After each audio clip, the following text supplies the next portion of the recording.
Welcome back, everybody, to the Triad of the Force podcast, a podcast from Puerto Rican friends coming together to do deep dives into Star Wars and other nerd-related media. This is our Skeleton Crew limited series where we talk about each and every episode, today focusing on episode 5. You have a lot to learn about pirates. But before we get into that, we want to welcome our awesome guest for today, Brianna McLarty from ScreenCrush. Welcome to the Triad. Thank you so much for being here.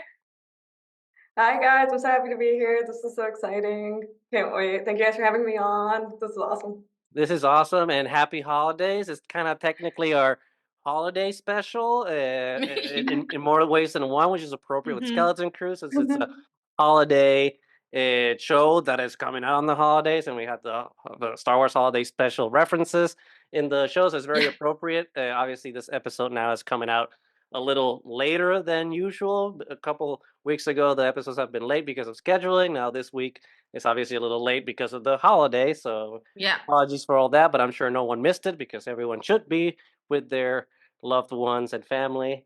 So apologies for the delay, but thank you, Brianna, for joining us and being flexible and, amongst the holidays to be here. Can't imagine a better way to spend my holidays. This is awesome. I get to talk about Star Wars on my holiday break. Okay, don't geeking out about Star Wars is just the best. So exactly. Depends on what side of the internet you're on. I don't know. Some people like to engage with Star Wars, and it sounds like the worst thing in the world. And I'm just like, why are you doing it? Yeah.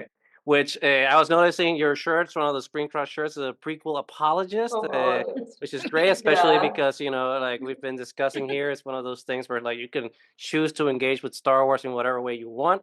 One of those ways is either being a hater and everything sucks and Disney Star Wars is one of the worst things ever, or you can just be like, hey, man, let's just enjoy the show. And that's one of the things that I have really enjoyed about you and ScreenCrush and all the gang over there, and like having a really fun engagement with not just Star Wars, but with all the media, right? Like I think the videos that you guys do are a lot of fun. So before we get started with Skeleton Crew proper, why don't you tell us a little bit about you and your journey with nerddom and Star Wars and how you ended up with ScreenCrush and everything you guys are going over there. Why don't we hear a little bit about that?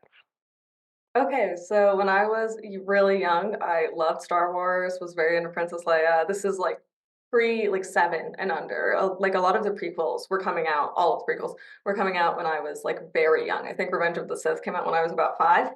And so my parents were watching them, and they were like, I'm sorry, I'm Gen Z. I was like, holy crap. My knees hurt all of a sudden, my back, I felt all my spine crack. Well, if you look on TikTok now, I'm old. They're like 25, geriatric, and I'm just like, okay, I don't even know anymore. But I went to see Revenge of the Sith after my college graduation. So yeah. 2005. I was in high school during Revenge of the Sith. It was 2005, so I was sophomore probably. Yeah. That's gonna be me with the sequel trilogy. Later, I'm gonna be like, oh, I remember seeing the sequel trilogy in high school. But I was watching it. My parents really liked it. It was same with X-Men actually. Like I had a lot of exposure to those 2 film series because my mom really liked it and she was a big nerd. And I really enjoyed them. And then as I got older, I still like Star Wars. I didn't engage with it as much because around the time of the Clone Wars, I was just like starting to kind of age out of children's like TV shows.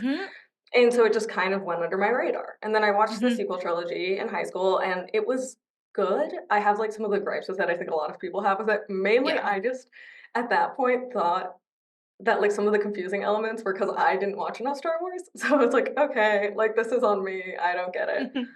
But during this time, I was a huge fan of Marvel. Like every single Marvel movie that has come out since the Avengers, I've seen it in theaters and I've loved it. I kept thinking that this is going to be the thing I grew out of, and then I never did. So I was watching Marvel all through this time. Then I, went to college and I graduated. And after graduation, I was supposed to go to grad school. And I decided to take a gap year because COVID hit right in the middle of my college. And so it was really a stressful time. I was also working a lot during COVID, and then I was also like a full-time student. And so I decided I'll take a gap year before I go to grad school and kind of like basically catch my bearings. Especially too, I had been in New York like the entirety of COVID, like New York City proper. So it was like just very heavy, a lot of it. But I personally don't do super well just like sitting still. So I was like looking for internships and I saw this internship with ScreenCrush and they were like, we need people who can video edit and know Marvel and Star Wars. And I was like, I got that. Like, I know how to do that because this is like very embarrassing, but like I was like a big enough nerd that I learned video editing through fan editing. And at that point, I'd been fan editing for like 10 years. So I was like, I got this.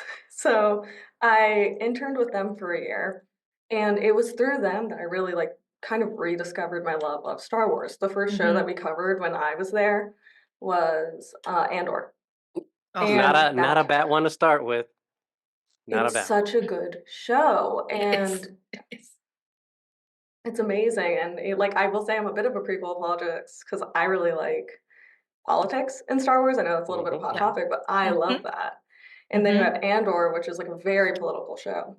And through that, Ryan Airy, my boss, started giving me Star Wars recs for a lot of the stuff that I just like not seen. So like Ahsoka Tano, Bo-Katan, like the entirety of the Clone Wars. And then I started reading some of the books and I started reading like the High Republic books. And like those are also very political books. The Witches of Dathomir, I like that storyline in the Clone Wars was great. And so I kind of like rediscovered it as an adult and got to see new things I hadn't really seen because I just like they missed the time window that I was like watching a lot of the stuff. And now I really, really like it. I'm really enjoying Skeleton Crew. And it's just been awesome to kind of re-engage with it because I thought I was just never going to be that into it again. And now I'm like, well, actually, guys, you have to know from the Clone Wars. And my friends are like, can you just tell us what's happening?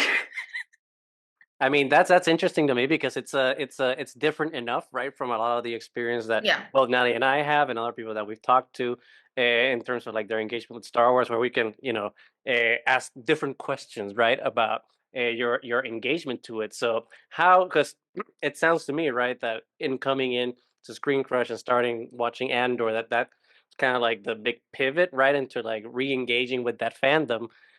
So how was that experience, right? Because for Nani and I, we grew up with the original trilogy, and we kind of never left. Stopped.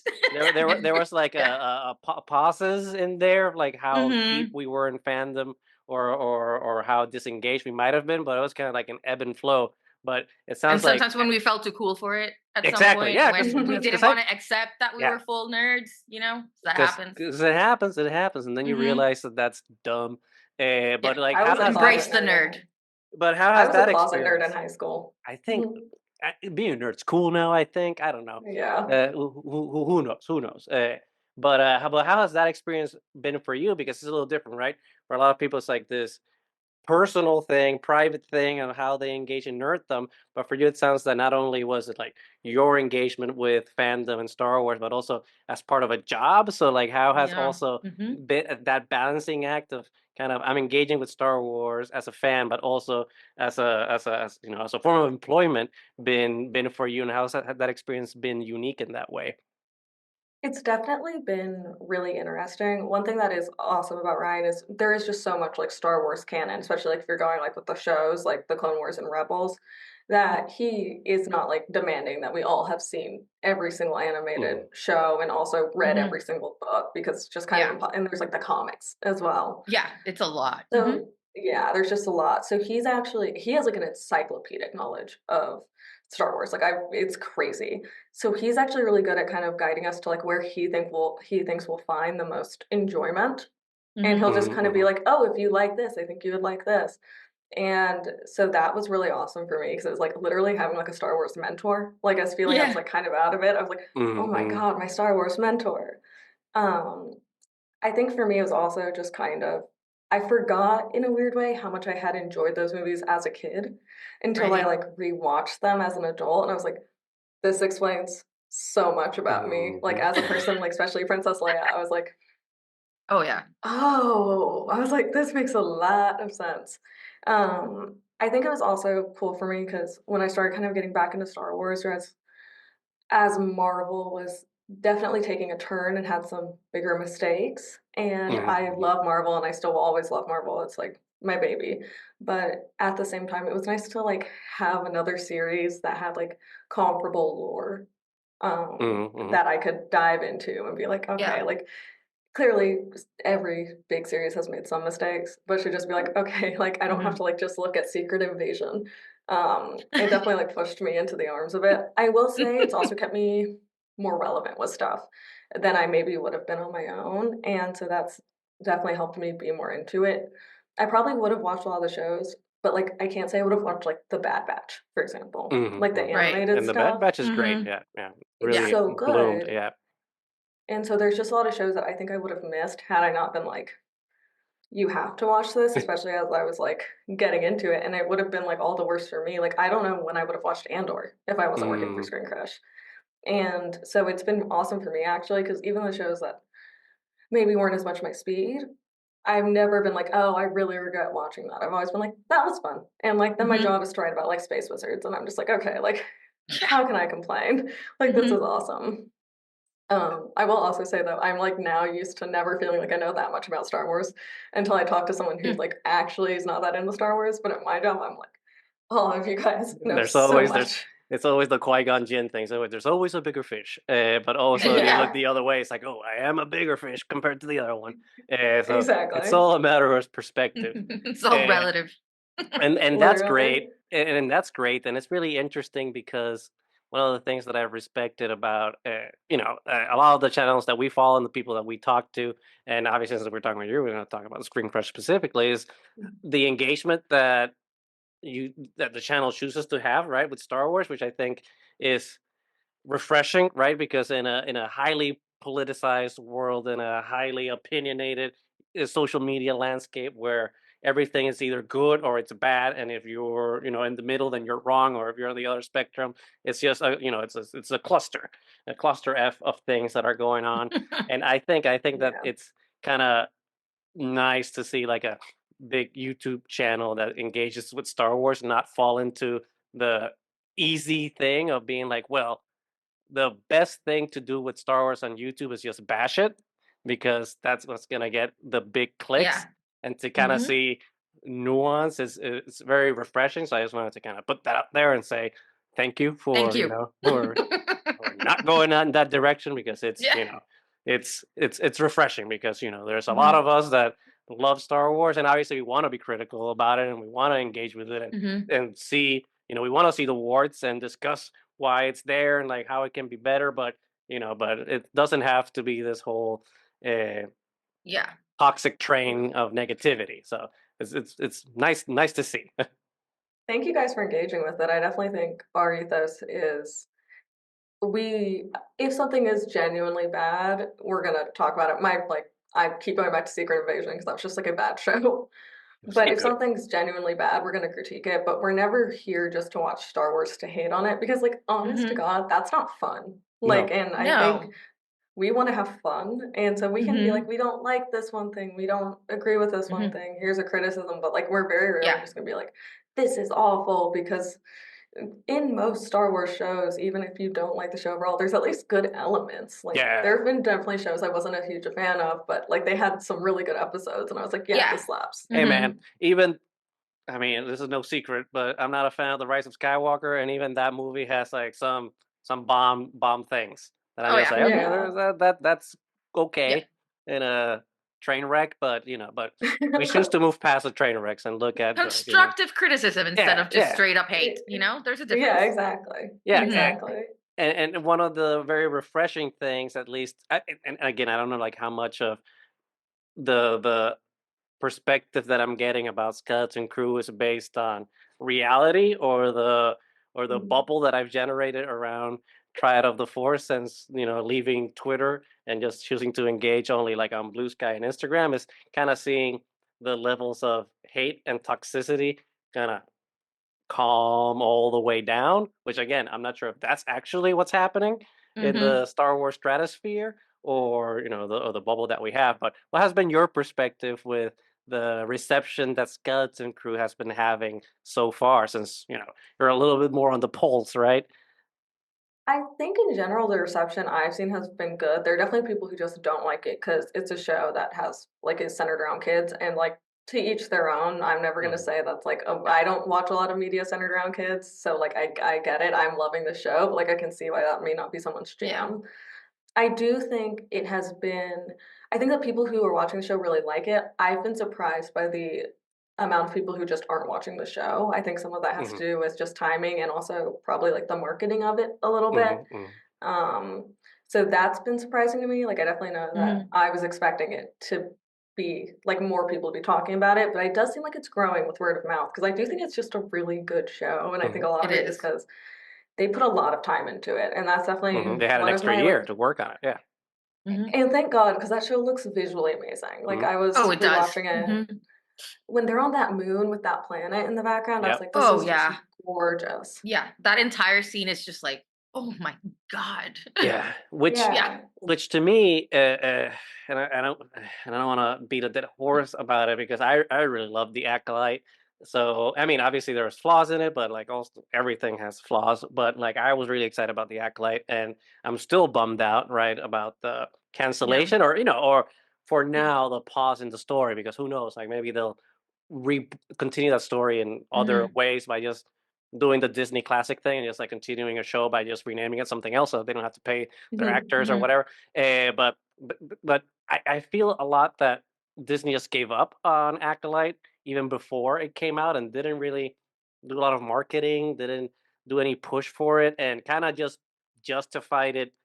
And I use failing with quotations, right? Because it didn't really fail, right? When you look at the numbers, especially when you compare it with Andor and Skeleton Crew. And like I was just reading that Andor is the most expensive show that Lucasfilm has ever done. It's almost comparable to a movie and all that stuff. And I'm just like, less people watched Andor, and it's still got a second season. I'm not bashing Andor. I love Andor. But I feel like there's kind of a weird way in which that Disney, and I'm going to blame Disney specifically, not Lucasfilm, that Disney has chosen to market and choose where to engage with their Disney shows, and where it clearly has kind of like thrown in the towel. But I don't know, like, is that a perception that you've had, or am I just bitter that Acolyte's not continuing? What's going on here? I completely agree with that. I do always feel like sometimes Disney picks and chooses which projects is going to really push, and not just as a Marvel fan and a Star Wars fan. I felt that Acolyte, to me, it didn't feel like they pushed it that well in marketing. In all honesty, I think there are some like genuine big structure issues with the Acolyte. I still really enjoyed the show, but my biggest thing with that show, and I think it actually did turn more people off subconsciously than people even realized, is for the budget that show has. And it's like, it has a comparable budget to House of the Dragon season 2, which looks amazing. Yeah. The costuming and lighting in that show is really rough. And I do think that subconsciously breaks like our suspension of disbelief. Like we're already like asking our brains to be like, get into a show that has like lightsabers and has the Force, and we're all good for that. But when you start like not being able to like for me, the Jedi robes, as someone who really likes the High Republic book series, I was like, don't tell me they look like that. Like you can make them look so nice. And I actually do think that like breaks the suspension of disbelief with a regular viewer a lot more than you expected. But I also just, I feel like for me, they didn't market it that well. And it just felt like they gave in to a lot of the hate instead of just being like, it is a show that has people in the galaxy that look slightly different than what you think of as Star Wars. Whatever. That's just, there are people that exist. I've never understood like the whole issue with diversity in Star Wars, as there are literal aliens and no one cares, but like God forbid there's like a woman of color leading a show. I think they just kind of, to me, it did feel like they got scared of their own fandom base a little bit. And at the end of the day, and I love podcasts like this, like people who are in minority sometimes are more scared to interact with fandom. There was a big reason for me why I was behind the scenes at ScreenCrush at first, because I was like, I'm a queer woman who's half Guatemalan. Like, I just don't think I'm going to get the best reception. And then one day I was like, I don't do it. Who's going to do it? Like, my like interest in fandom is just as valid as everyone else's. But I do feel like those people weren't as vocal for like obvious reasons, because like you don't want to just get trolled online because that sucks. And then Disney just kind of was like, well, so many people hate it. And I'm like, but the views were there, but just the haters were really loud. Yeah. It makes me sad. They always are. Yeah, because if you hate something, like you really hate something, you're gonna like scream about it into the Twitter void. And I think I don't know what you get from that. That's the problem, and I think that the inverse isn't true. I feel like most people, especially like people that aren't really engaged in social media, which are most of the people that watch things, if they like a thing, they're like, "Oh, I watched it. It was good. I move on." Right? They don't need to go out of their way to express their opinion or continue to express it after they finished engaging with the media that they just experienced. And that's kind of, it skews the perspective of how the engagement is, because the majority of people just move on with their lives, as we should. Just like, I mean, we obviously engage with it a little more than normal person, but everyone else is just like, next thing please. And instead of like this whole toxic environment that decides to just hyperfixate on the negative aspect, which might be disingenuous, right? Because maybe it's just a revenue stream. It's like, well, I know that hate is gonna pump more cash flow into my channel, so let me just double down on that. So like, it's really also hard to measure. It's like, is this actual? Goose, I'm gonna have to reel you back in now, because Skeleton Crew, come on. Oh, well. Yes. I see your point, though. I get it. So, Skeleton Crew, episode. What episode are we on? Episode 5. Yeah.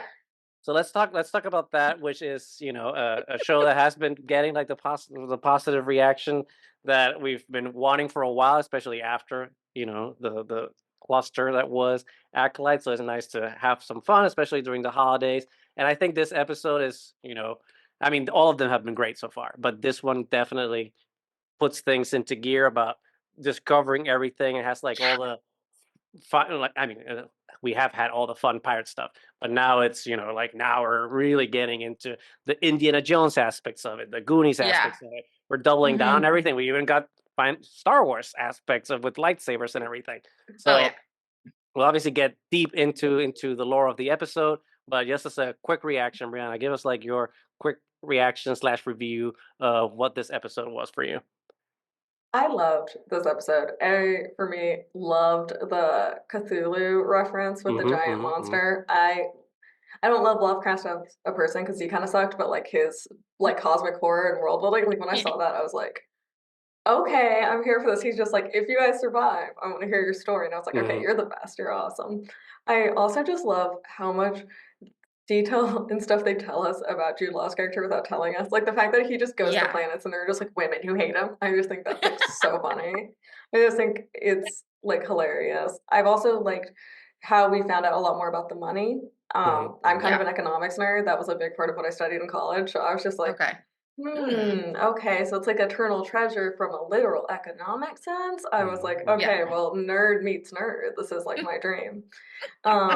I also just, the set design was beautiful. Like the set design of like the treasure room, I was like, gorgeous, gorgeous.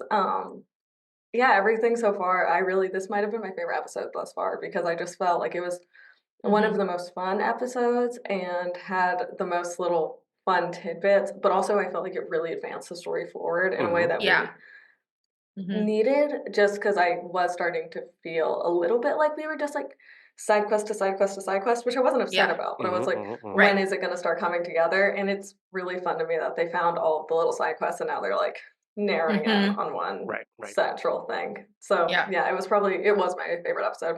Might have been because of, I know his name wasn't Cthulhu, but it was close enough. It was like close enough to Cthulhu where I'm just like, okay.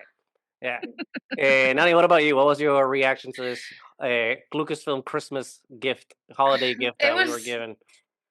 Honestly, I've had so much fun with Skeleton Crew so far, and I mean, I think we've talked about this a lot, that I wasn't really expecting much from it. I was obviously going to watch it, but it's been surprising, like at every turn. And then this episode specifically, like we're past the middle point, and I feel like what you were saying, Brianna, like everything's coming together, which sometimes, these shows on Disney Plus sometimes kind of fail at, to make the storyline start to make sense. And so far, the pacing is so good, but this episode specifically, like you were saying, it's bringing like all the pirate elements and the Star Wars elements together. I mean, I love the fact that the ship is called like the Onyx Cinder. It's like, oh, it's the Black Pearl of, Star Wars. And we have this like amazing conversation that we'll obviously get into between Jod and Kh'ymm, which is like illuminating in some ways and just more question inducing. It's like, wait, what just happened in this like one conversation? I love how they're trying to highlight the children a lot. Like Neel was the hero of last episode. In this episode, we get a lot of KB, just, and Kh'ymm as well. But I think KB really shined in this episode. And I don't know, it's just like you were saying, the set design is it's crazy because you have all these expectations. You think you're going into this planet of like pirate death and doom, and suddenly it's like a spa. And you're getting some like Spirited Away vibes from like the mud pits, like and the hut getting bathed and like eating one of the attendants, and it was just like really, really enjoyable, and it kind of kept the tension going the whole way through, and you're kind of with them. It's like what you were saying, that sometimes it's like you have to suspend reality and you don't necessarily feel like you're there. But with Skeleton Crew, and specifically this episode, you feel like you're there with them the whole time, and you're running and you're kind of yelling like, duck, and please don't get decapitated by the booby trap, So I've had a really great time with this episode, and yeah, that was like my initial reaction. It was just great. And, on first view, it's just like really fun. And then you kind of watch it again and you realize maybe some things you missed the first time that are just like opening eyes, to what's going on behind the scenes. And it also took a turn that I wasn't expecting, because Jod, I think we always expect that we're going to mistrust him. And then he's kind of winning points throughout. And then this episode was like, really? You did that? Okay, fine. So I don't know how they're gonna, what they're gonna do moving forward. But Goose, what did you think? No, I thought it was great, because I mean, I agree with what everyone is saying, but I think one of the really good things about this episode is I mean, obviously it's the midway point, so it's kind of like the moment in which the show has to kind of shift gears to start answering questions and start threading everything back together. And like, I like how, all the Jod's original pirate crew is coming back after Pocket betrays him, obviously, which is very, like you were talking about at the beginning, Brianna, like very Pirates of the Caribbean with Zoe Saldana's character from Curse of the Black Pearl and all that stuff. So like all those callbacks are really, really fun. But all the things that I really enjoyed about this episode were SM33's comedy. I feel like he's always been Captain. He's always been the funniest character on the show, but like this episode, it just like took it to 11, because the whole build up, right, to we're going to the pirates lair, we're going to Tortuga. I mean, I forgot the name of the planet. I just keep calling every pirate planet we go to. There we go. I keep calling them Tortuga because I just keep being reminded of Pirates of the Caribbean. So I'm just like, they're going to Tortuga, and it's gonna be this whole pirate experience of death and fighting pits. And then when they get there, it's like this pleasure yacht, and it's all Canto bike coated. And he has like the funniest lines there. And the one that absolutely killed me was when there's the alien playing the harp, and he's like, "You can't play a shanty on a harp." And I'm like, that whole sequence of him just being complaining about everything, having a neural meltdown that this pirate hell's cave has now been commoditized into this. He was so mad about the buffet. into this Disney. Oh yeah, the buffet. There's a buffet. food for weaklings. Yeah. Where are the fighting pits? The whole like the anti-violence bowl. It's like, you can't stop. There's no legend. You instantly.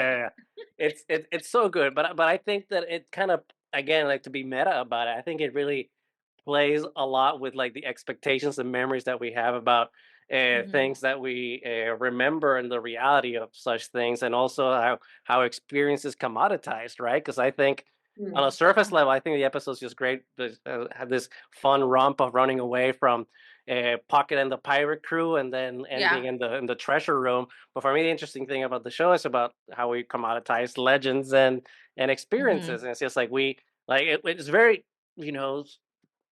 I don't know if it's on purpose critical of Disney, but it's the Disney thing, right? Disney's gonna take Yeah. something that's either it's Mhm. Americana or Pirates of the Caribbean, and they're just gonna commoditize it, turn it into a hotel, and sell it A back to you. park. But not just sell Yeah. it back to you, sell a version of it back to you. And I Right. think that that's the interesting thing that this plays with, and it's also the gentrification of that commodity, right? It's not just Yeah, like it's a not beautified version without the right. harsh Mhm. edges. It's because even Pirates of the Caribbean, it's just like it's giving you that pirate experience, but it's a family friendly pirate experience. We don't have Right. winches anymore there, right? Because we have to take that out because we have to sanitize it. Now we put Jack Sparrow in. So it's kind of like this revisionist history of like how we're going Yeah. to sell you back the parts of history that we don't like, and I think that aspect of I forgot the plant's name again, so I'm gonna keep calling it La Tortuga. Nupa. Anupa. It sounds like Tortuga too, so it's just I'm gonna keep flubbing that up. But that whole experience of that I think works on both of those levels. But the other aspect of the show that I really liked is how it's also kind of like not backhanded, like a love letter to the prequels too, because like all the Mhm. references to obviously my favorite, the reference to Qui-Gon Jinn Qui-Gon. Oh, with your focus Mhm. determines your reality when Jot's I talking to couldn't believe Wim. that, by the way. I had to like I was like, rewind and be I'm, like, did he just say Qui-Gon's I was like, line? He did my not. boy. I was like, my boy Qui-Gon. Here we go. Which has implications, which I want to know everyone's Mhm. opinion of when we get into Mhm. more nitty gritty of it. But then also with the banking clan, I'm just like, oh, this is great. Yeah. And we just saw Mun in the Why is Acolyte in the there shape of Darth heightened Plagueis, security? Mhm. but showing the Muns there with their towels over their head, which I don't get because they don't have hair, but it's still awesome to see. Yeah. But the implication of that also makes sense because if Atten and all these planets are the jewels of the Republic, and we're talking about finance and Yeah. money, then And it their makes actual sense that we mints. Yeah. then Mhm. it makes Yeah. sense, right? That we have like Yeah. these systems of economic control that George Lucas was warning us against in the prequels all those years ago, and now we're falling prey to Elon Musk. So Mm. it's really interesting, right? That is happening in the Subtle. show. But then the other thing that I think the show has done very successfully is kind of, and you were talking about it earlier, Brianna, is kind of making sure that it looks good. It doesn't feel like it's Yeah. in the volume. It feels like So you can it's immerse yourself into right. it. Like you feel like you're with the kids, like Yeah, trying yeah. to solve these puzzles and escape the pirates and find the treasure I want to and go to go home. Lanupa. Like that looked great. I Yes. want to go to Lanupa, and it looks like a place I could step into and I could like Mhm. go there. And that for me was like I didn't even realize how much I had sort of missed some of that set design aspects until I was like watching it. Yeah. And I was like, my mom was like, even like because I was watching it with her, and Mhm. she was like, I wonder where they filmed it because it just looks so beautiful, and it It's the looks Yeah. back lot in so California. nice. Yeah, I was like, it doesn't exist. I wish it did, but like, I want to step in there. Yeah. And it is an easy, quote unquote, easy one for Disney to put into the theme parks, right? They stop making Mhm. Batu and just make this one at like I don't know in Disney World Tokyo or whatever the And make it an hell. actual spa. Yeah, And I it's would like And then go. you can you charge. already have it right there. You have all the Like, Mhm. tiers. It's done. You don't need another. What was the color? You don't need another Galactic Star Cruiser. Just do that. Yeah. You Mhm. figured it out. yeah, Uh, yeah. but yeah, it worked. And then obviously the Cthulhu reference was wonderful because I thought it was Borgullet at first. I'm like, are they gonna bring the weird guy from Rogue One that sucks your brain out and Mm. leaves you stunned there? But I was like glad that it's just a fun little guy that just wants to fun big guy Lil. that just wants to hear your stories. But Mhm. yeah, it was great. And then obviously it turns into this big chase scene, and we end up finally in the treasure Vault. Mhm. vault with all the Mhm. booby traps, which for me, like all my Indiana Jones, Yeah. nerddom was, going off the handle, especially the reference from Last Crusade with everyone's Yeah. heads The being decapitation. decapitated Yep. and everything, especially appropriate, right, with a character called Neel. And that scene in Mhm. Last Crusade, the penitent Yeah. man kneels, which I don't know if it was on On purpose or purpose. not, but I'm just like, that's too on the nose to be an accident. But I'm uh, just happy their kids, were a certain size because, Yeah. they yeah, did they not didn't hit their kneel. growth spurt yet. And yeah, the kids would have gotten seriously hurt by that one. But Well, yeah.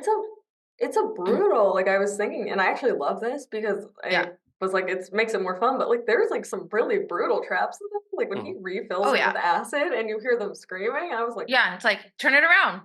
Yeah, make it acid. I was like, no, and the one guard who like finds that booby trap that like reverses gravity and sends you into like deathly spikes, and he avoids it, turns around thinking he's cool, and then gets shot and impaled. Yeah, I was like, whoa. You know?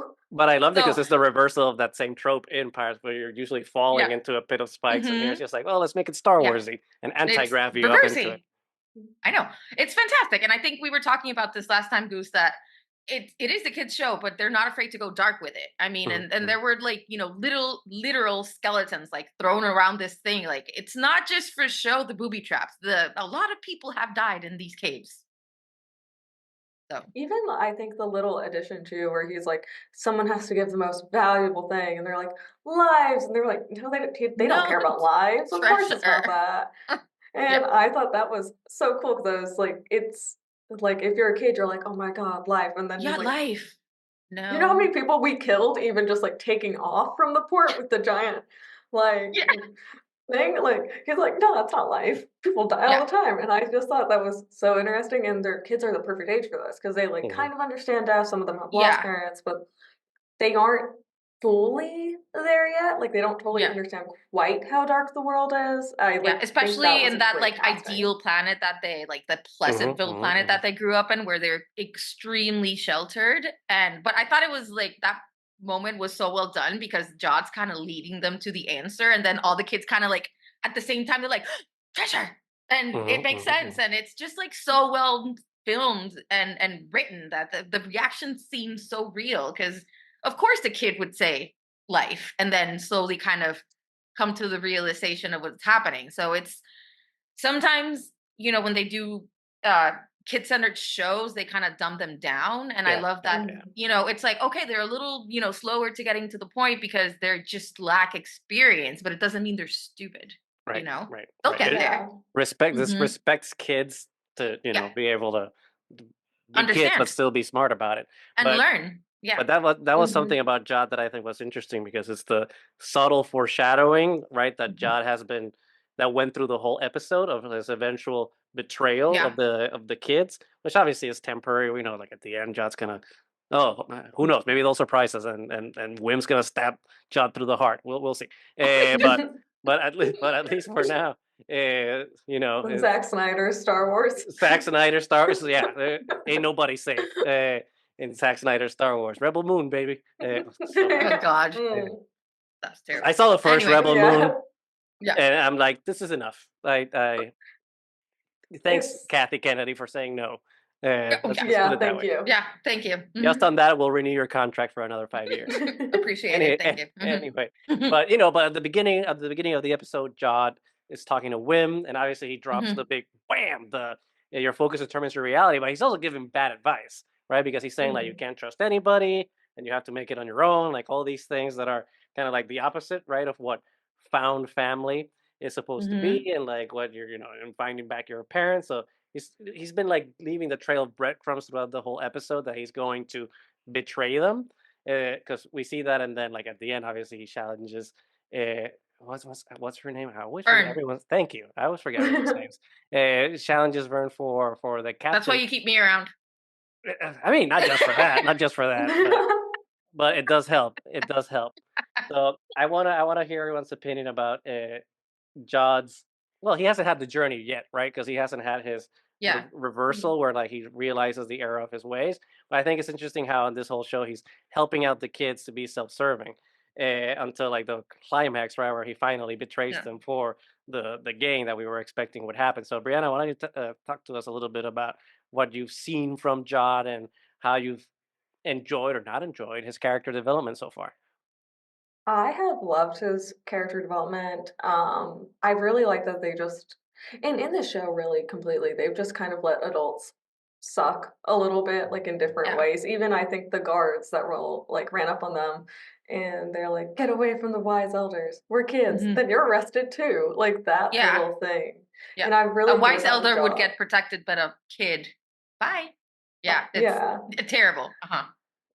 And then with Jod, I have really liked that they are making him still true to his character. Like the character that we're presented, where he's like, I never said I was a Jedi, he's still that. They haven't just made it so big of a heel turn.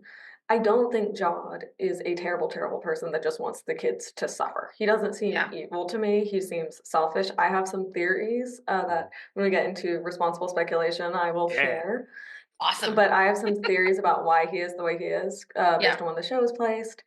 I do think, even like with the ending we saw, I don't think he was ever going to just like kill the kids. I did think he was going to lock them up and take control of everything. And I still think he was going to get them back to At-At.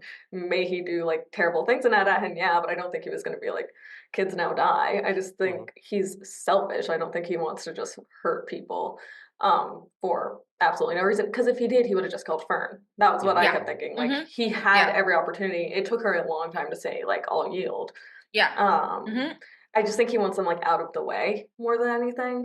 And I think he's gonna know there's more booby traps kind of under what they fell into, and he's gonna be like, all I wanted was a treasure. I was gonna take you guys home, and now I have to go find these children.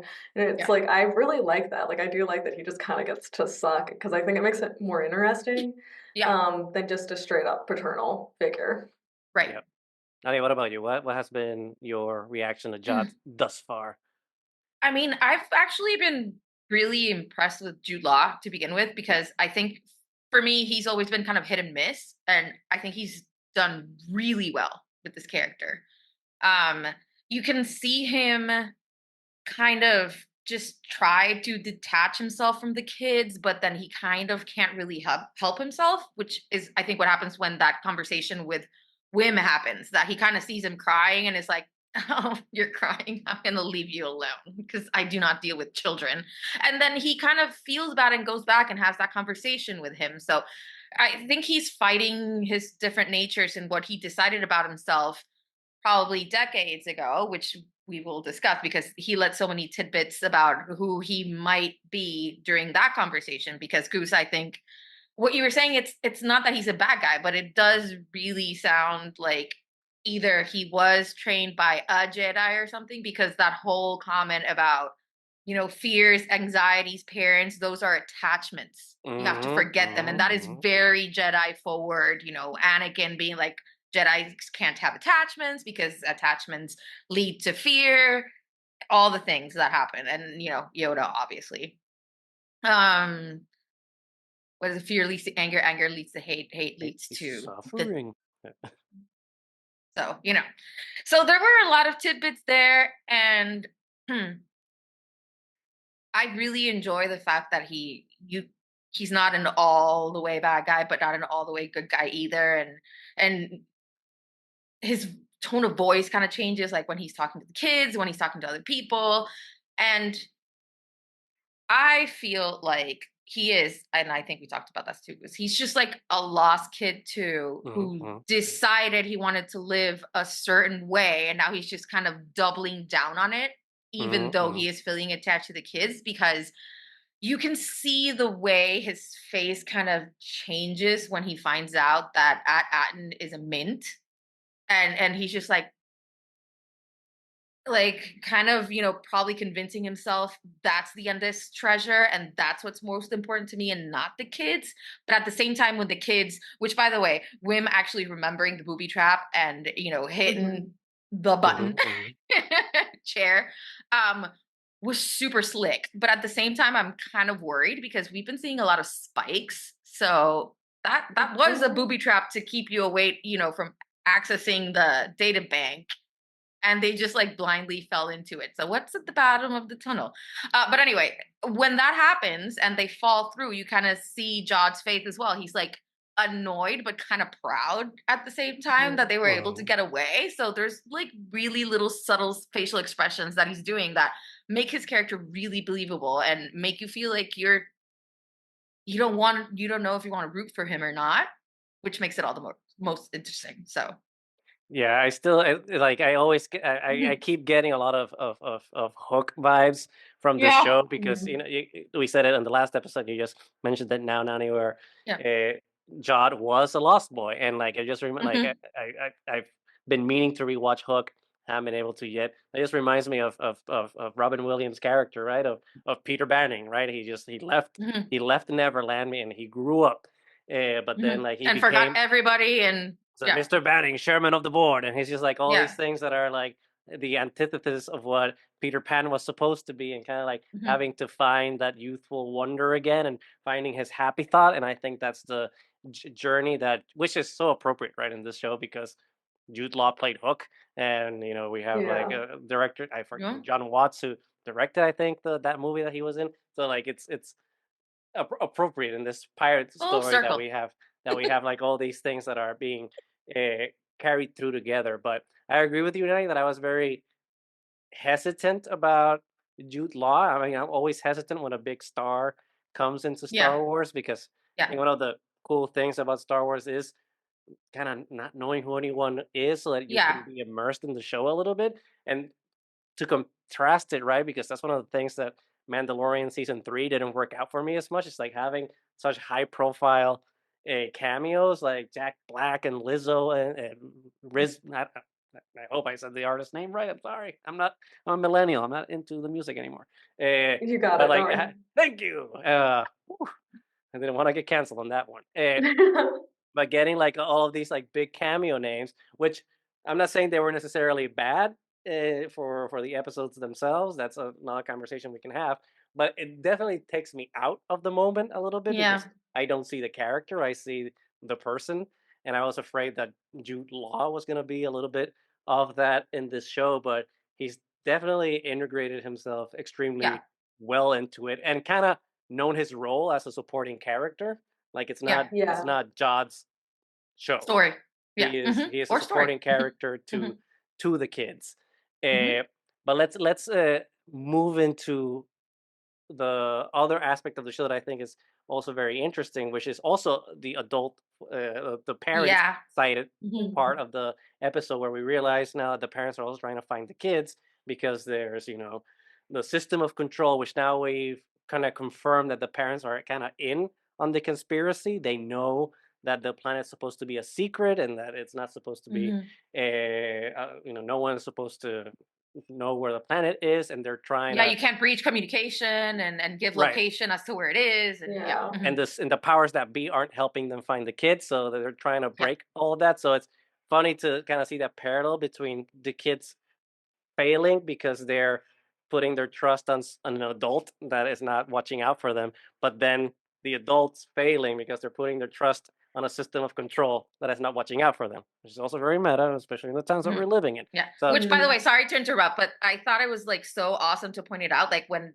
Jod grabs Fern, it's like, this is not fair. You're a mhm, grown up. mhm, We're kids. Why are you grabbing me? It's mhm, because I mhm. feel like sometimes when they do these types of shows, they don't really show, this difference. Like, Power I'm a dynamics, yep. kid. How am I supposed to, like, you challenged me as captain. How am I supposed to defend myself against you? And, badass enough, Fern, that she tried anyway. But it's such a thing. You're a grown up. I'm a kid. Why are you fighting me? This is not fair. And then, sorry, let's go back to the adults Oh no, in no, yeah. Pleasantville. I just wanted like everyone's like a reaction to that because Mhm. I think that's like I mean not overlooked because I think a lot of people have Mhm. talked about it, but I want everyone's opinion on that before we kind of start going because I think now we're finally approaching a little bit of the speculation portion, and I want to get Yeah. to Mhm. community-driven questions, which is a new segment that we're going to have now on the episode. So I think, yeah, we'll talk about the adults, and then we move into questions, and then some speculation because there's a lot to speculate about, especially after seeing the hologram of the old Yeah. captain, which is Mhm. Captain Renaud, which apparently is an anagram for Donner, who was the director of the Goonies. I don't know if that was intentional or Nice. not, but that's what the social Hmm. media's told me. So everyone's reaction to the adults at Atten, right? Brianna, why don't we start with you?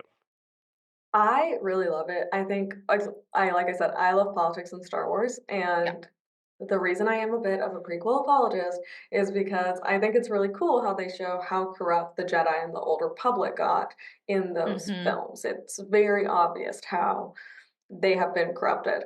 So I think even having this sort of outpost that is still basically an Old Republic jewel operates give Yeah. or take as an Old Republic state and having it simply not work because there are elements of it that because they need to hide, they won't go find children. Like you're willing to protect the group at the expense of like very small children and just the corruption in that. I find that super interesting, especially like with the view of the like High Republic and all of that. I find it to be cool. I'm also wondering because I'm wondering if we're gonna find out there were any Sith connections with sort of the old Republic, especially with the Mint. As we know, like the Sith are in power at that time, but there's also then we get the rise, the second like Sith rise between the original trilogy and the sequel trilogy, and they've been really trying to like the New Order, and they've been really trying to like bridge a lot of those gaps. So I'm wondering if sort of having this like old mint or like potentially having an old mint will bridge that, but I just thought it was cool. I like that the adults are struggling with their own morals in their system. I think it makes it more interesting, and it's kind of like they're almost kids in a way too, because they've always just followed blindly, except for the mom, Fern's mom, who used to run away. She'll get there. She'll get there. But it's interesting, right? Because I feel like it's boomer parent syndrome, which is like you have to trust the system because the system provided for me. But I feel like it now, like even right now, like I think like a lot of boomer parents are kind of realizing, oh crap, the system is not watching out for me. But Nani, what were your thoughts about the parents? Yeah, I thought it was actually really cool because we haven't gotten to see like all that much of the parents and to like start the episode there, and we get another like hint of that like corporate suburban version of like Star Wars, which is really jarring and really well done. But I do like the fact that we do see the parents, because I feel like when it's like kids center shows, like the parents are either completely absent or complete idiots who are doing nothing. So I thought it was really cool to see like the parents taking matters into their own hands, and like even though they have clearly been indoctrinated into the system, like all kind of leave that behind and say, I don't care. The kids are what matters. And we're going to try and do as much as we can. Like, even though we end up breaching the system or something, it doesn't matter. Our kids are what matters. And that's really nice to see. So, yeah. And again, it's like the flailing of the parents, right? Because you as a kid, you always see like your parents as perfect, and you know your parents can't and do they no can wrong, do no wrong, and they will always be able to protect you. And I feel like that's one of the good things at the show. Because I agree with you, like right, all the '80s movies that we grew up with and '90s movies that we grew up with, it's either you have absent parents that you never see throughout the whole thing, or they're useless. So it's nice to see that like the parents are here. They're not the focus of the show, but they are here and they are trying to do something, and they're kind of complementing the show in a way that helps enhance the mystery that the kids are going through. But also see them fail too. Huh? Also see them fail, right? Because the dad's trying to see, hack claro, him, and all of a sudden, like, gets caught, and that scene is so funny. It's like, show me your hand. Show me other your other hand. hand. Show me both hands at the same time. Like he's literally a kid, and I find that interesting. But also just how repressive. Yeah, it's just how repressive their society is. Like he literally, they are like, we detected an energy surge, and I'm like, dude, that's crazy. That is like crazy amounts of control. And then you also that makes them in the first episode make so much more sense because you're like they're all kind of assholes to their children. And it's like, no, like if they like pull up solitaire on their computer, then they might get like security droided. Well, which kind of makes me question the fact that they're in like little cubicles isn't dehumanizing enough. Like everything you do is completely monitored, you know? So, and sorry I interrupted you. No, because I was just gonna like add to that like it makes me question now the abilities that Vern and her mom have of overriding the droids.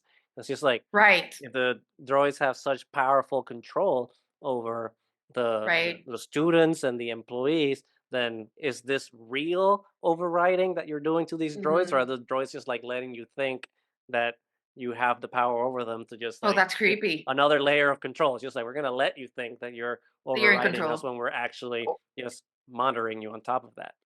And we actually kind of see that with SM33. I believe it's in this episode. Maybe it was last episode, but I think it was this one where they have him tied down and then he just sits up. He was never actually being controlled by them. He was just like, it was all in their heads. I think that might be foreshadowing. I didn't think about this till you said that, but I think that is probably foreshadowing. Maybe.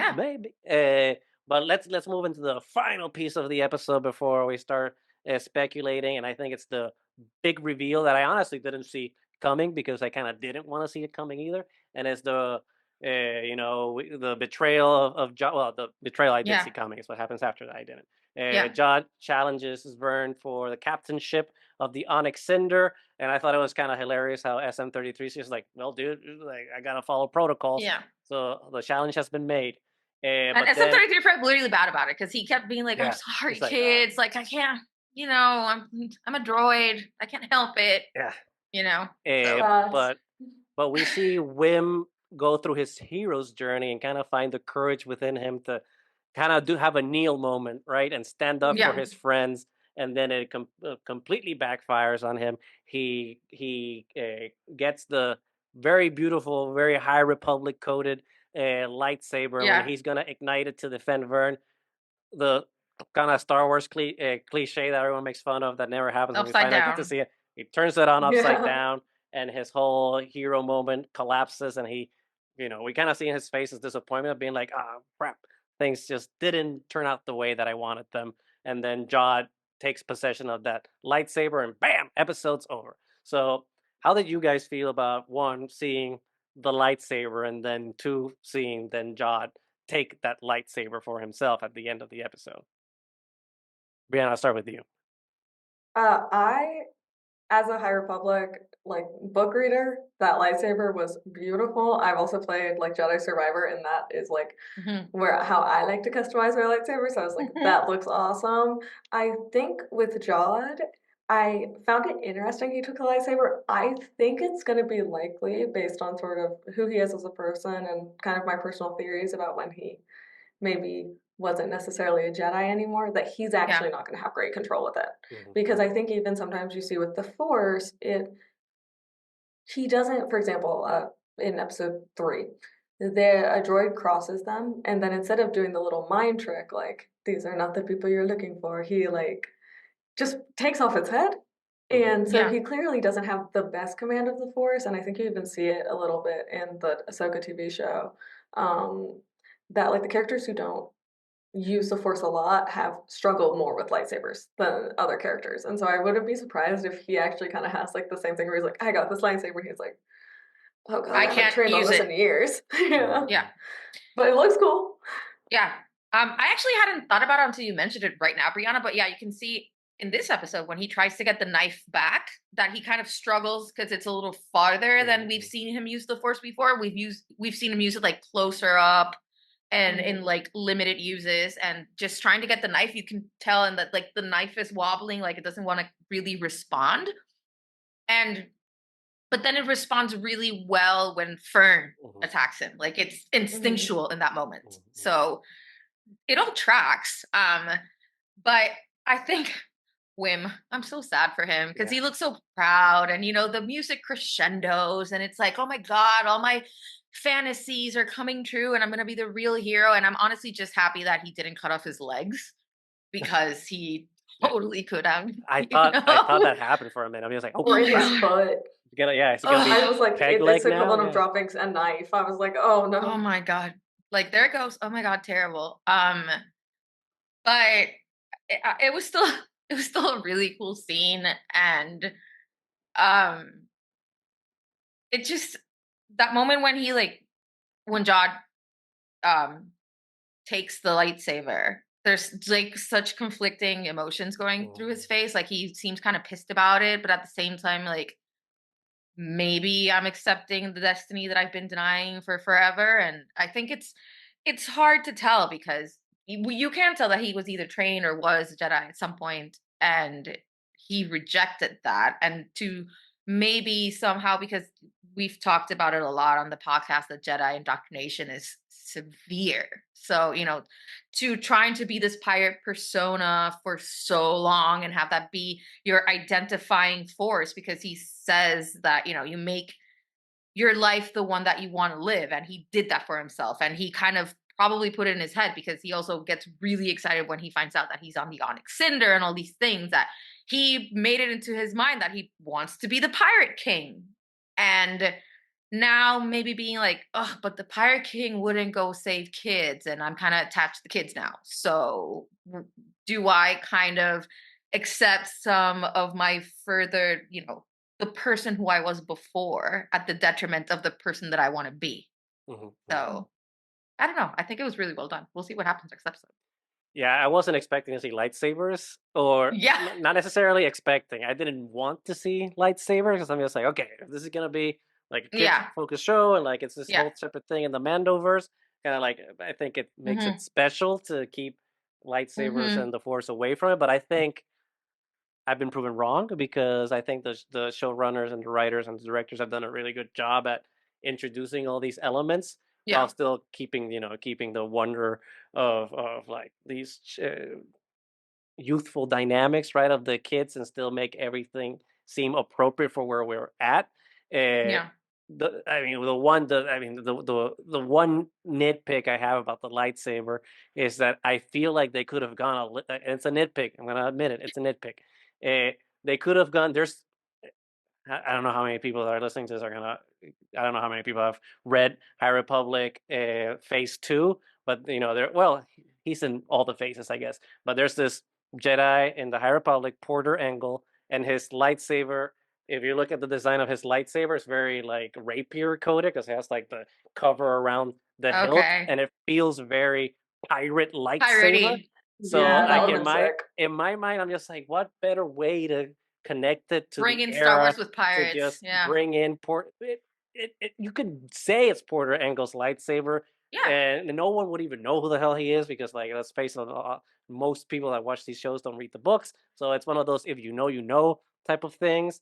But and this pirate is supposed to have been plundering planets for like decades, so it would make sense that maybe he found it in a cache somewhere, and then we have this pirate lightsaber. And and he saw it, he was like, I'm keeping that. I'm keeping that. That matches with my fit. And that's my aesthetic. Aesthetically, that lightsaber just fits the theme of the show, right? Of like all these old-timey pirates. So again, nitpick. But the other thing that I'm worried about now, and like I've been on the I've been Last Jedi on this, and when I say Last Jedi, I mean that I'm a Rey nobody type of person, so I want Jod to be Jod nobody, you know what I mean? So everyone's been like, oh, is he a Order 66 survivor? He'd have to be really old if he survived Order 66. And for me, I'm just like, can we just have normal people in the world that can use the Force, and it's just a normal person? But after him dropping your focus determines your reality thing, and then grabbing the lightsaber at the end of the episode, it's Qui-Gon. I'm just like, you're in that temple. You're in that temple, because we can't have nice things in this world, I guess. Yeah, and the whole attachments thing and everything. So it's definitely it's Jedi coded.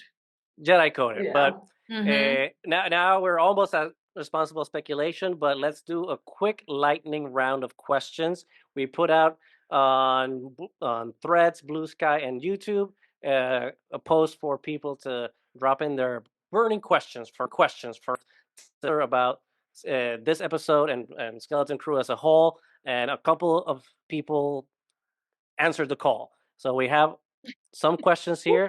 So let's just do a lightning round. Let's start from Threads. This is our friends from 50 Minutes. So they have 2 questions. So let's do the first one. Quick, everybody. How much would you pay to stay in that spa from Tortuga if Disney made it for real, which we actually talked about a little bit earlier today? Brianna, how much would you pay? Less than the Galaxy's Edge, but more than a regular hotel. Like, I'm not paying like whatever it was, like $6,000. Like, that's too much. No, but like, it's too much. I would pay like half of that if it had been open for 2 years and had good reviews, and I knew it wasn't going to suck and be worth my money. That would be my thing. I wouldn't do it right away, because then I'd be like, this is a Galaxy's Edge, and I'm not doing all that. It's a good answer. I'm not Jenny Nicholson. I won't make the money back. Nani, what about you? I actually have, that was a perfect answer. I have nothing to add. I don't know. Like I haven't been to a theme park in. Okay, I always say I haven't gone to a theme park in 20 years. It's technically not true. I did go to Disneyland with your brother Nani when we went to Star Wars Celebration Anaheim, but we only went for Star Wars night, one night. So I don't technically count it. So I don't know how much these things cost anymore. So I don't know how much. Oh yeah, they keep more and more expensive. Exactly. I just know that they're getting overwhelmingly expensive, and I just want to be able to pay rent. So I would say that I don't.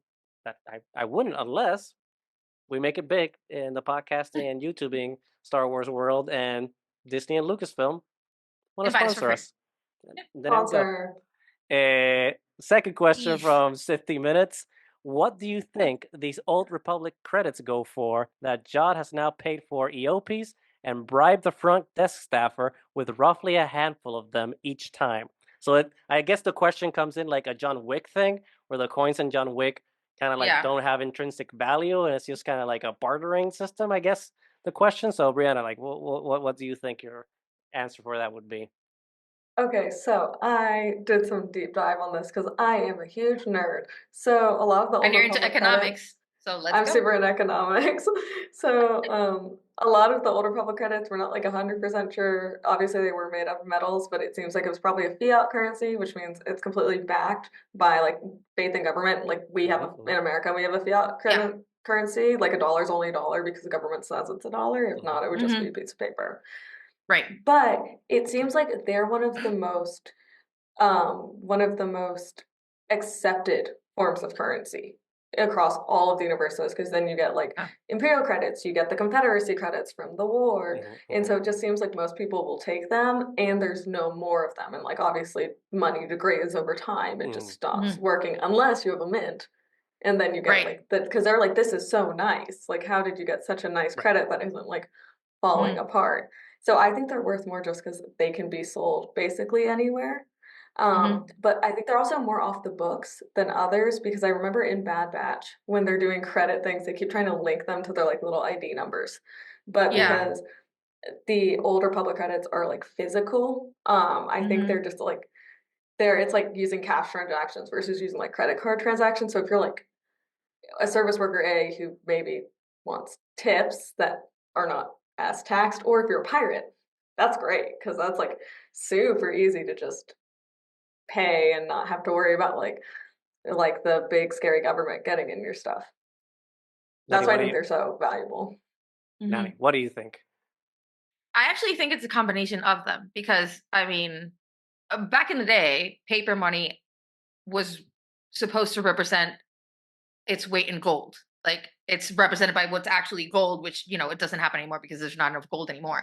So I think the actual Republic credits are gold. That's why everybody keeps biting into them and checking like the consistency and everything, and it's actual gold. And those planets were not just purposed to be a mint per se because it makes money. They're actual gold mines, and you keep using the actual, you know, weight of it to make a credit, and then it's the realest currency there is out there. So it's worth more than anything. And now that there's only one mint left, which has been hiding for who knows how long, it's also rarity. So, you know, the rarer something becomes, the more valuable it is. Right. Just like gold right now.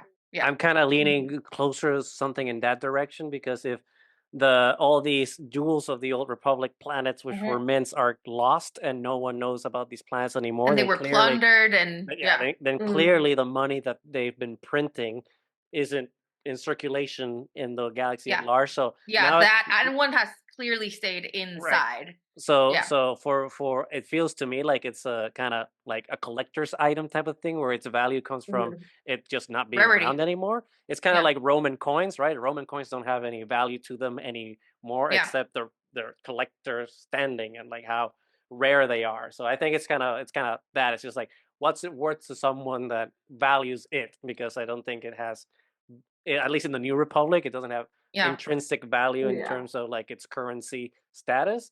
But what do I know? Well, I'm not an accountant. Well, because even in the prequels, they say when Qui-Gon tries to pay for repairs, no credits, real money. Yeah. You know, so you can only money. So you can see that there has been a shift now, and it depends on what because they call them datteries, which makes me think a little bit about like drachmas from like ancient Greece and stuff. So I don't know, and drachmas were also thought to you need to pay the toll to pass into the underworld and all these things that could be tied to like the myth of what the datteries are supposed to be, and then every time somebody sees one, it just adds value to it because it's not only rare, but it's a myth at this point. Which brings me to question, because they're Old Republic credits, right? All the other planets are dead. Like, why is this one still running? Has it been repurposed by the Empire, and the supervisor is actually Empire based? And like you were saying, this is how the New Order gets funded because they have access to this mint. That's tied to one of the other questions we have, and also responsible speculation. So we will get to that. But from YouTube, our friend Alex4833 has a couple questions for us. The first one is: in light of Jod's betrayal, how do you think the kids will get back to Atten? Brianna.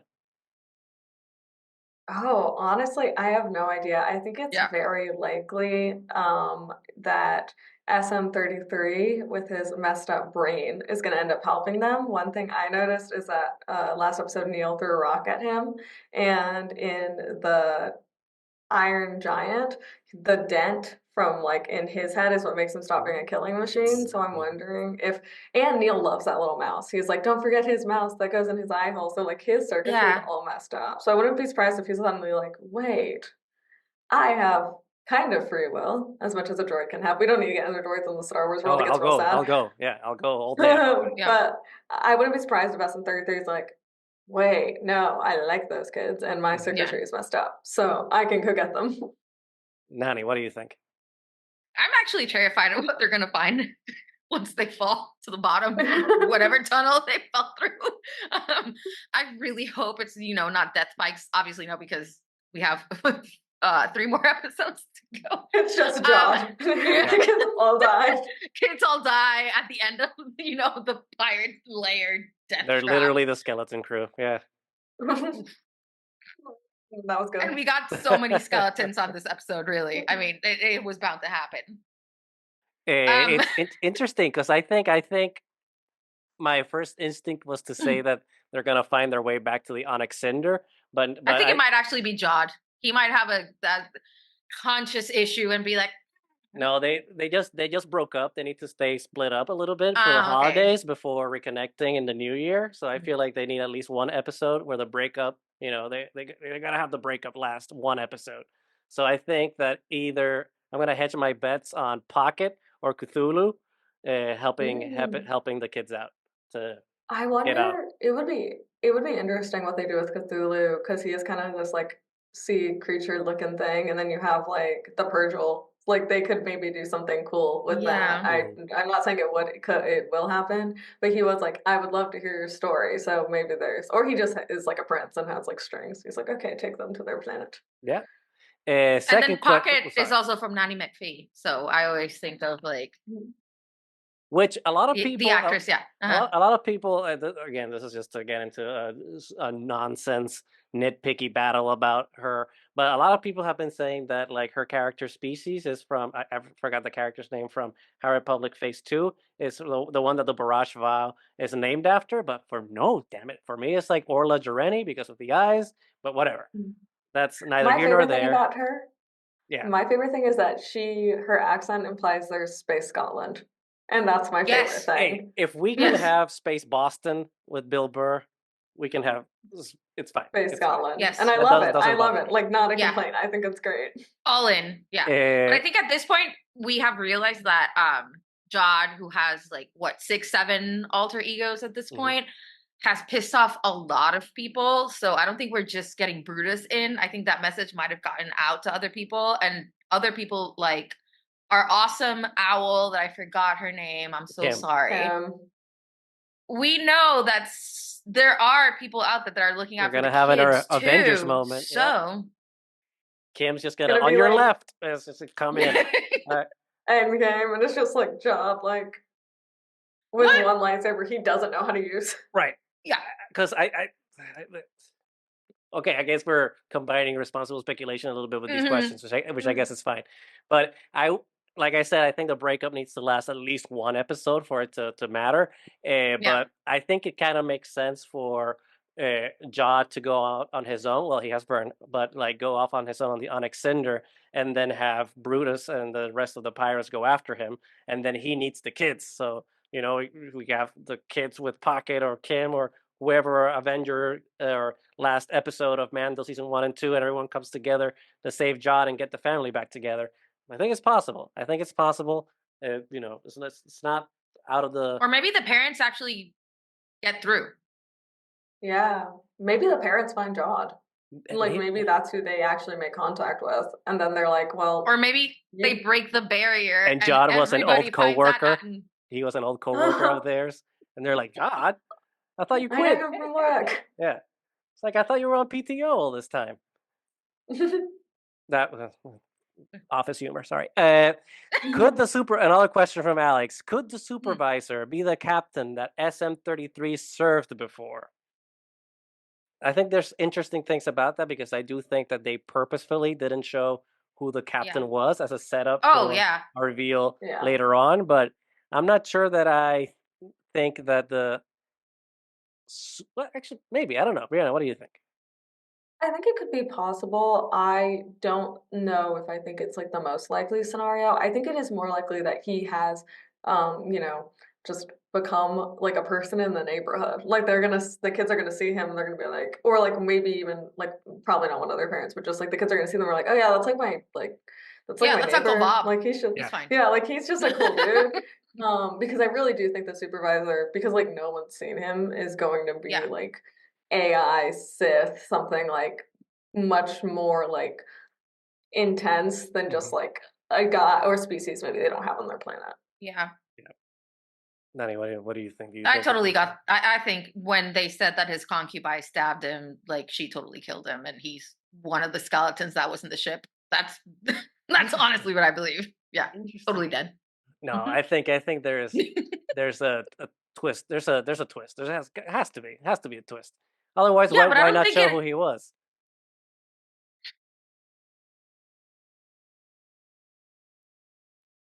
Fine. Okay.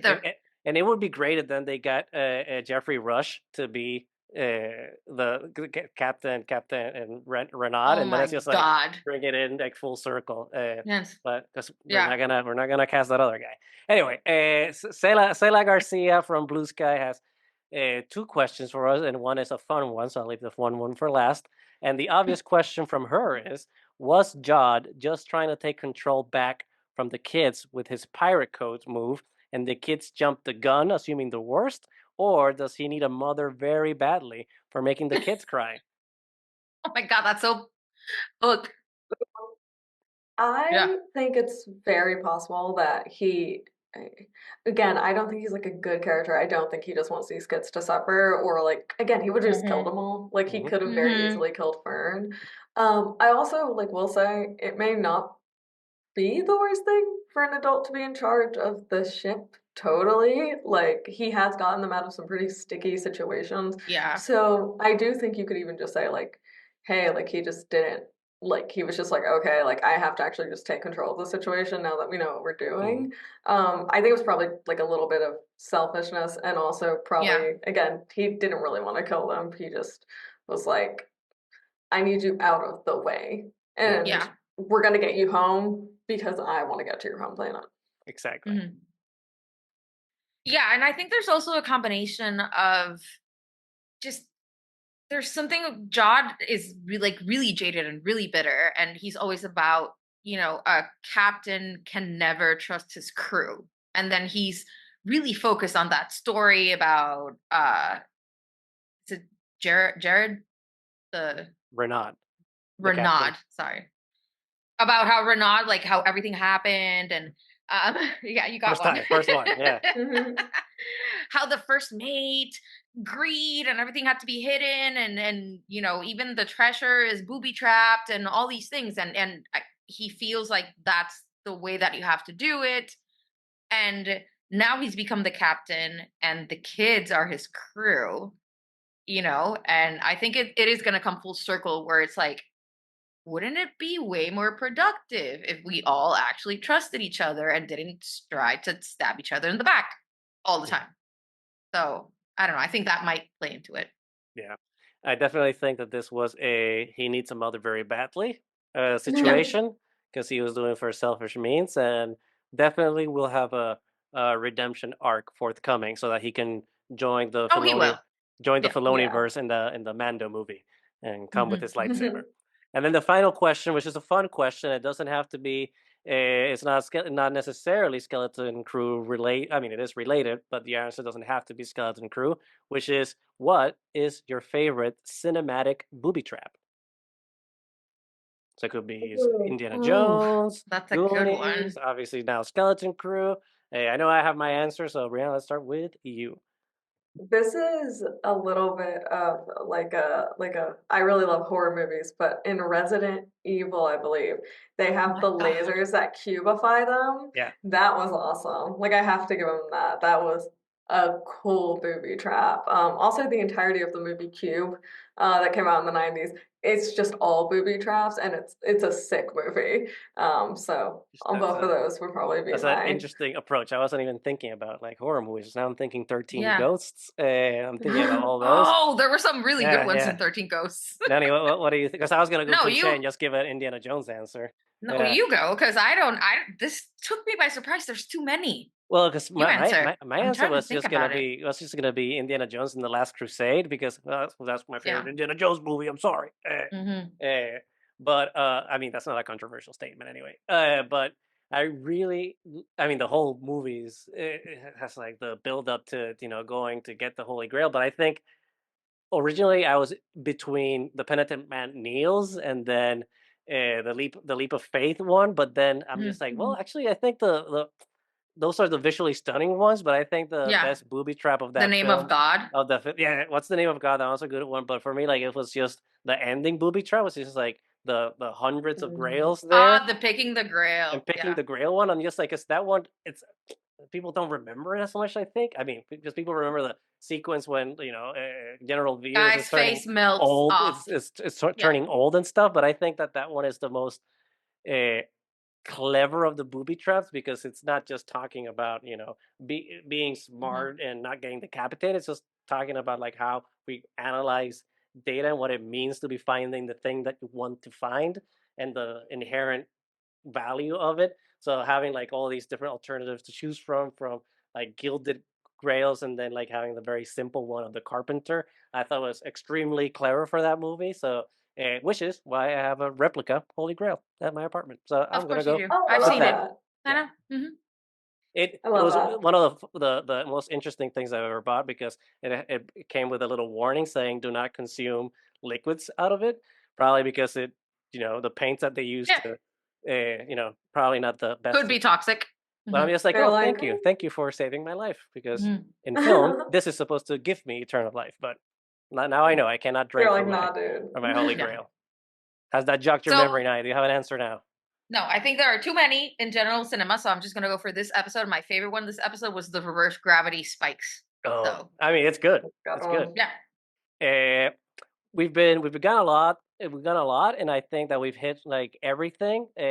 So I don't want to like keep going a lot further. We've done a lot of speculation with some of these In questions, between, yeah, we have. but before you Mhm. wrap up, is there any like big theories that both of you are looking forward I know to you have one, Brianna. the You said next something about a episode theory. Come on. or the rest of the series? So Brianna, give us your Mhm. responsible speculation. I think it is very, very likely, and hate to make your burst your bubble, but I think it's very likely Jod is a Padawan that survived Order 66. But I think he was really young when he survived it, because I think like younger than Cal Kestis from like the Jedi Mhm. Survivor games. Like I think he was like 4 or 5. and then was probably adopted by a pirate, kind of like Guardians of the Galaxy, and ended up adopting Peter Quill. Yeah.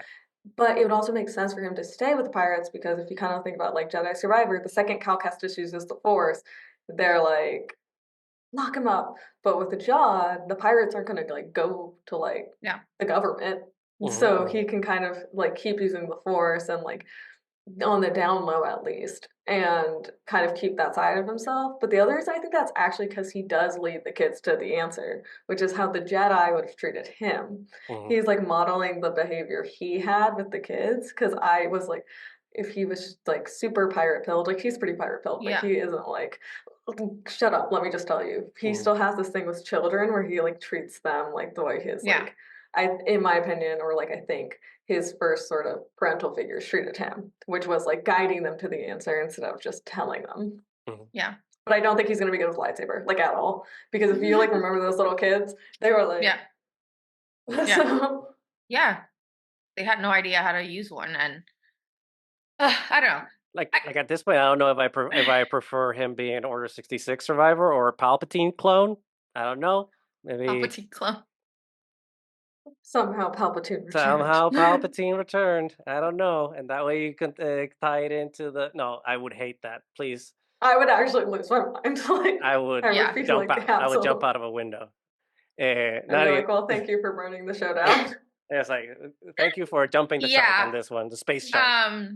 I really didn't want him to be like an Order 66 survivor, and at this point I'm thinking he probably is, but he would have to be really old, though. Way older than he is. So he's not just like human, or maybe the jumping around between the planets aged him up, because he would have to be. But using specifically Qui-Gon Jinn's it's too line on the nose, it's and the whole thing about attachments, and you have to find the way that you want to live, and it really has to be. But or he could be a reject from Luke's academy, you know, maybe Luke Luke put out a sign being like, okay, now hiring or now recruiting Force sensitives, and then Jod came in, and then Luke's just like, you're too old, bro. You gotta go. You gotta go. And now he's just a bitter drunk pirate. I mean, which is why he survived, though, because Ben Solo didn't murder him along with all the other younglings. Now he's like, maybe the rejection was positive. Yeah, on the long run. We'll see. We'll get to see soon what the answer to this is, because I think that's one of the good things that the show is doing so far, is like answering questions and not just dangling the carrot for us to just keep chasing it and then not. I do have a little bit of speculation about like the planets themselves. I don't know if any of you guys either read or are watching Silo. No, I don't have that. That's on Apple TV. I don't have that subscription. No, and I read the book, so it's like they think they're completely isolated, but then it turns out they were all actually interconnected by the people that were in charge. So maybe it was like some kind of structure with that, with the planets, and then when they started to like kind of implode, because we went to that one that it looks like the people revolted and then made bands and then just like kept living however they were living and just surviving, but they knew where the other planets were. Like there were coordinates to all the other planets, so it kind of seems like they were working together or connected in some way. And maybe this one supervisor, whoever he is, as he saw the other ones kind of blacking out, just like went into itself even more, upped protection. And I don't know, there's something weird going on with the fact that there were other ones and they knew the coordinates, and it looks like a systematic thing that was happening. So there's really a lot more to explore there. You know what I also just thought about, actually, because you're right about the age thing? I kind of wonder, possibly, if he was actually originally being trained to be an Inquisitor, and that's why he left. Because he says when he gets to Akron, he's like, it tastes like ash. That's a lot like my planet. And a lot of the Inquisitors, if I remember correctly, were trained in like or near the Darth Vader, like, lava planet. So I wonder if maybe he was training to be an Inquisitor. I like that angle. Then the Qui-Gon's like quotes would flow down, because Anakin obviously and that might be it. So trained in Sith lore instead of Jedi lore. Exactly. He's gonna bleed that lightsaber. I don't think that's gonna happen. That'd be crazy. Maybe Lucas was gonna be like, no, two live action bleedings. That's not gonna fly in the same year. Yeah, we gotta. No, but I like that. I like that angle. That maybe as an Inquisitor, and they have a lot of the same things: no attachments, no this, no parents, kidnapped at a young age.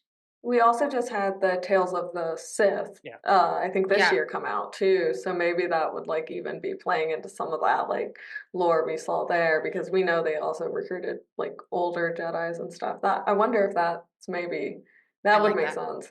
I like that a lot. That would be an interesting twist to something that everyone expects, but then make it is kind of what everyone expects, but just a little different for it to be exciting enough. But I think we'll start getting some answers next week to some of these mysteries. Hopefully some of them drag a little longer, so it's enticing, but hopefully some get answered sooner, so that we start going into the end game now that we've passed the halfway point of the series. But I think for now, like I think we've hit our goal of answering questions, speculating. And I'm pretty sure that has been our longest Skeleton Crew episode so far. I think that's a positive. Sorry, I'm a yapper. Oh no, this was so much fun. That's the problem.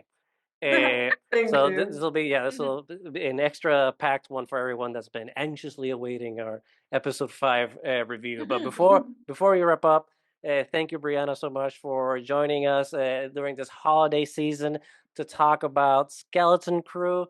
Before we wrap up, where can people find you and ScreenCrush, and what can we expect from you going forward into 2025? Thank you guys so much for having me, and especially on the holidays. This was so much fun, like a little present. You can find me on TikTok and Instagram at Brianna T, as in Tony Stark McLarty. And also I'm always on ScreenCrush, writing, editing videos all the time, and also sometimes on screen. And you can find ScreenCrush on YouTube and all of the socials. If TikTok is still alive in a month, they're there still. And for me, you'll just see more nerd writing, hopefully some horror writing. Really want to cover Nosferatu. And with all of the cool stuff we have coming out of both, well, especially Marvel, but also some of the Star Wars stuff coming out, I will be covering those and celebrating along with all my fellow nerds. Perfect. And for everyone, we will be leaving links down in the description below, so that's much faster and easier to find that and be able to follow you. Please make sure, because all the content is great. And this is, if you hadn't heard of Brianna before, ScreenCrush, and you like this conversation, please make sure to follow both ScreenCrush and Brianna, because this has been an amazing conversation. So again, thank you for joining us, especially during the holidays. Merry Christmas, Happy Kwanzaa, Happy Hanukkah, like all the happies for this holiday. And and a happy 2025 too for everyone. And it's going to be a charged one. So thanks again. But with that, Nani, why don't you sign us off? Yeah, thank you again, Brianna. This was like such a fun and enlightening conversation. We're going to see maybe what comes true of our speculations, because there were some really good ones this time around. And thank you so much for a lot of those. Can't help it. Writer brain. Fantastic. Good. We love it. We love it. We always love to make a new friend for the Triad. You're now obviously included. So we hope you will join us again in future endeavors and future maybe Andor season 2. Yeah. Yeah. Now that we know we love Andor season 1. Down. Yes, I'm please. I'm always down. So until next time. Oh yeah. Yeah. Excited. So until next time, we are Triad of the Force. Remember to like, subscribe, leave a comment, leave some more questions now that we have the interactive question segment and everything. That was actually pretty fun. And we will see you next year. May the Force be with you.